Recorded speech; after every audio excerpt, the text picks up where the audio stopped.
So Cynthia began the new year by sharing the practice of beginning anew with us. And speaking of renewing our ability to care for life, I was really touched by that phrase. And she was reminding us to fully consider what takes place when we unite here within the present moment. Here, the sanctuaries of our individual homes become one temple. And each time we practice, we create the conditions for a new beginning.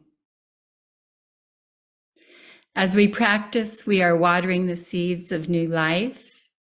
And when we're freely giving each other attention, we are tending each other's gardens and we are being tended. And then in our last session, Cynthia read the 14 precepts of interbeing, opening the way for us to benefit from their wisdom. And so now I'm going to jump into some of the jewels that I found in the beginning of Thich Nhat Hanh's book, which actually I kind of love that a lot of the teachings are new for me because it's such beginner mind for me, you know, and some of them speak so deeply. It's just wonderful. So in the introduction part of the book, the editor of Interbeing, the 14 Guidelines for Engaged Buddhism, shares that it was almost exactly 57 years ago, because it was on the full moon in February of 1966, that the first 6 members were taken into the Order of Interbeing, or Tiep Hien, as they called it. So here we are at the anniversary. And what the introduction was speaking about was how Tiep Hien was formed by Thich Nhat Hanh at the time when the Vietnam War was escalating and the teachings of the Buddha were desperately needed to combat the hatred, violence, and divisiveness that was enveloping his country. And it was forged in the crucible of war and devastation. And these guidelines helped the first 6 brothers and sisters to develop serenity and learn to look more deeply into things, even in the tragedy of war. And though these early members continued to stay busy helping victims and organizing demonstrations and printing books and leaflets and running social projects and organizing an underground for the draft resistors, they would renew themselves with a day of mindfulness every week. And Thich Nhat Hanh was acutely aware of the need for all people to overcome ideological divisiveness, which seems to feed the rationalizations for war and hatred, ironically. His founding guidelines are equally applicable to our contemporary dilemmas as rashes of hatred and violence and divisiveness continue to break across our world. And these precepts call for us to enter a higher frequency of consciousness, which can then be reflected into the outer world. For the condition of our world depends on the condition of our consciousness.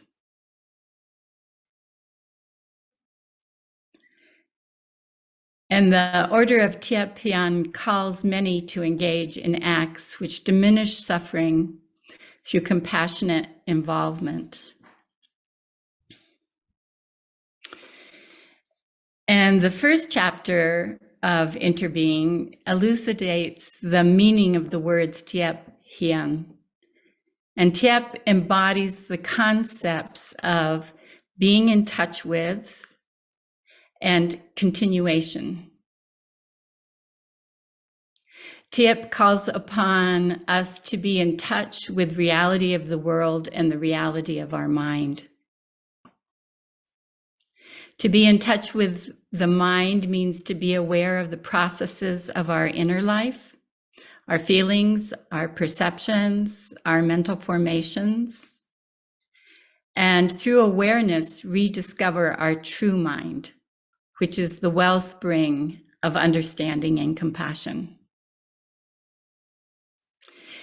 And getting in touch with true mind is like digging deep in the soil and reaching a hidden source that fills our well with fresh water and nourishes us and nourishes all those around us. And being in touch with true mind is being in touch with Buddhas and Bodhisattvas, the enlightened beings who show us the way of understanding, peace, and happiness. To be in touch with the reality of the world means to be in touch with everything that is around us in the animal, vegetal, and mineral realms, looking clearly and deeply into both the wonders of life and the suffering. Overflowing with understanding and compassion, we can appreciate the wonders of life and, at the same time, act with the firm resolve to alleviate suffering. Being in touch with the reality of our mind while being in touch with the reality of the world, we see that when we look deeply into our own minds, we see the world deeply at the same time. When we understand the world, we understand our mind. This is the unity of mind and world and is the source of our compassion. Being in touch with reality allows us to extend and perpetuate the enlightenment that was realized by the Buddhas and the Bodhisattvas who preceded us. And Tiep, the word itself, encourages practitioners to nurture and continue the tree of light, enlightenment. And Hien means realizing, making the teachings real in the here and the now. Hien means to be free from the world of doctrines and ideas, as our ideas about understanding and compassion are not understanding and compassion. We so frequently, experience this in the world. We must practice understanding and compassion in our daily lives. The real presence of understanding and compassion alleviates suffering and brings forth joy. And this is when we can recognize that we're in it, is that it's actually bringing forth, it's relieving suffering, it's bringing forth joy in the people around us. Love, and I love this ongoing insight that was talked about right here. Realization requires that we transform ourselves through understanding, bringing understanding and compassion to our own lives. And this transformation creates a harmony between ourselves and nature, and between our own joy and the joy of others. I just love that. I'm going to read it again. That this transformation creates a harmony between ourselves and nature, and between our own joy and the joy of others. And once we are peaceful and in touch with the source of understanding and compassion, this transformation is realized, and all our actions will naturally protect and enhance life.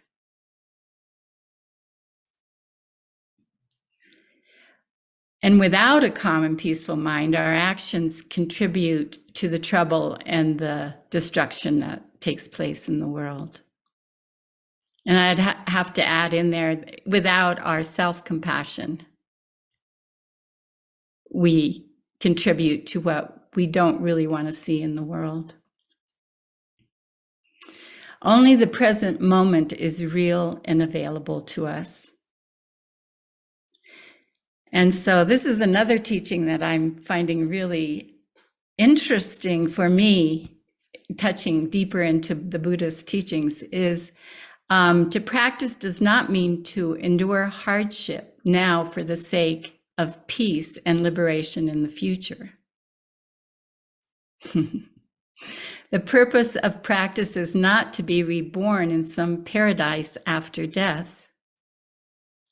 The purpose of our practice is to have peace for ourselves and others right now while we're alive and breathing. Peace and liberation are realized in the present moment.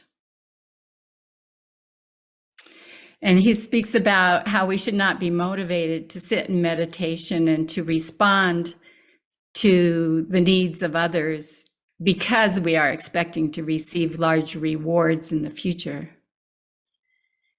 When we enter our activities and practices mindfully, the means are the ends.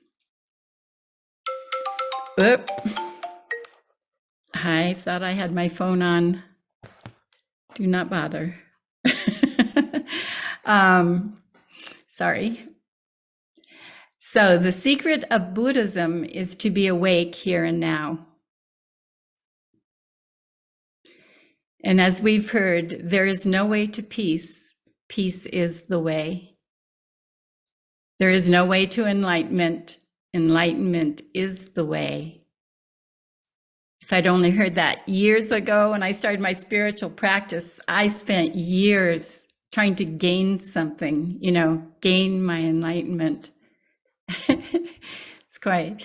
There is no way to liberation. Liberation is the way. Heaven is created from within and exists in the now. So the ordination of the first 6 members into the community of Tiep Hien was a wonderful celebration. Thich Nhat Hanh presented each one of the members with a lamp and with hand-scripted words that went with them. And so I just want to invite us to celebrate as we take up these precepts and to continue, and that we're continuing the light of this lineage together.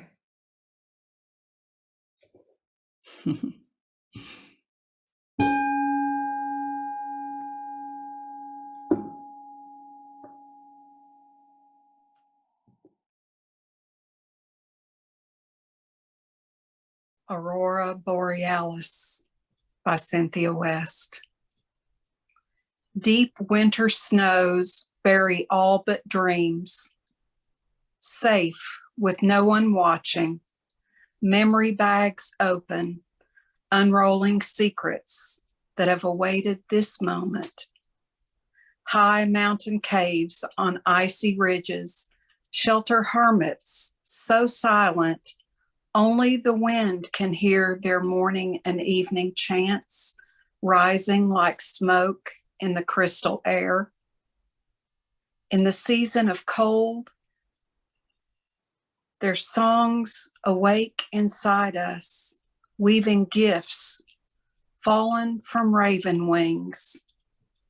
It only happens in the dark.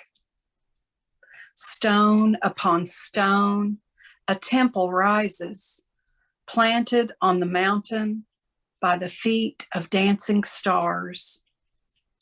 A generator of balance, it allows the mystery to work through us until our hearts are bells that chime pure night. Here, at the end of the world, pillars of flame form thresholds blazing in the ice. In the field of living and dying, our circles spin, ringing miracles. The sun, celebrating our return, releases wings of radiant colors, caressing frozen mountains.